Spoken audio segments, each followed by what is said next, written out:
এখানকার কৃষক, শ্রমিক সকল শ্রেণী পেশার মানুষেরা যে অক্লান্ত পরিশ্রম করেছেন, সেই পরিশ্রমের ঋণ আমি কিভাবে শোধ করবো আমি জানি না। আমি এত মানুষের এত ভালোবাসা আমি পেয়েছি। এই নির্বাচন করতে গিয়ে আমি কোনো প্রকার আর্থিক প্রস্তুতি নিয়ে নির্বাচন করতে আমি নামিনি। অথচ আমার ব্যাংক অ্যাকাউন্ট বিকাশ এবং নগদে সারা বাংলাদেশের মানুষেরা প্রায় ২৭ লক্ষ টাকার মতো আমাকে অনুদান তারা দিয়েছেন। শুধু আমি সকলের কাছে দোয়া চাই, আল্লাহ যেন আমাকে দিয়ে এই বাংলাদেশের জন্য এবং আমার এলাকার জন্য এমন বড় বড় কাজ করার সুযোগ আমাকে দেন, যাতে করে তার মধ্য দিয়ে সকলের ঋণ একেবারে শোধ হয়ে যাওয়ার একটা ব্যবস্থা হয়।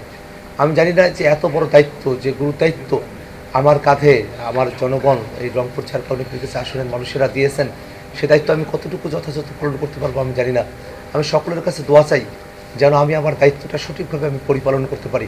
রংপুরের যে ৬টি আসন, সেখানে ৫টি আসনে দাঁড়িপাল্লা এবং ১টি আসনে শাপলাকলি, অর্থাৎ ১১ দলীয় জোটের একটা বিজয় এই আবু সাঈদের ভূমিতে, এই শহীদের ভূমিতে এই যে বিজয়, সেই বিজয়টা আমাদেরকে একটা নতুনের বার্তা দেয়। আমরা নতুন এক বাংলাদেশের প্রত্যাশায় আছি। আল্লাহ রাব্বুল আলামিন যেন আমাদের সেই প্রত্যাশাকে কবুল করেন, এটাই প্রার্থনা। এবারের যে নির্বাচন, জাতীয় নির্বাচন, এই নির্বাচনের মধ্য দিয়ে যেমন একেবারে আওয়ামী লীগ একেবারে নাই হয়ে গেছে, জাতীয় পার্টিও কিন্তু এবারের নির্বাচনের মধ্য দিয়ে প্রত্যাখ্যাত হয়েছে।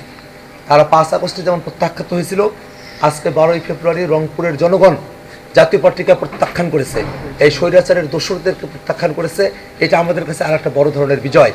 এবং এই বিজয় অর্জনের ক্ষেত্রে যারা নিরপেক্ষ ভোটের ক্ষেত্রে যারা কাজ করেছেন, এই রংপুর ৪ আসনের আপামর জনতা, যারা প্রশাসনের কর্তারা আছেন, যারা মিডিয়া কর্মীরা আছেন, আপনাদের সকলকে আমরা ধন্যবাদ জানাই। এবং আমরা মনে করি যে সারা দেশব্যাপী যে নির্বাচন চলছে, সেই নির্বাচনে বিভিন্ন জায়গায় কারচুপি হয়েছে, বিভিন্ন জায়গায় মারামারি হয়েছে, মানুষের রক্ত ঝরেছে। এই প্রত্যেকটা বিষয় নিয়ে আমাদের চুলচেরা বিশ্লেষণ চলছে। আমাদের দলের তরফ থেকে, আমাদের জোটের তরফ থেকে আমরা আলাপ আলোচনাগুলো করছি। খুব অল্প সময়ের মধ্যেই আমরা আমাদের দলের তরফ থেকে আনুষ্ঠানিক যে বিবৃতি, জোটের তরফ থেকেও আমরা সেই আনুষ্ঠানিক বিবৃতিগুলো আপনাদের কাছে আমরা উপস্থাপন করব।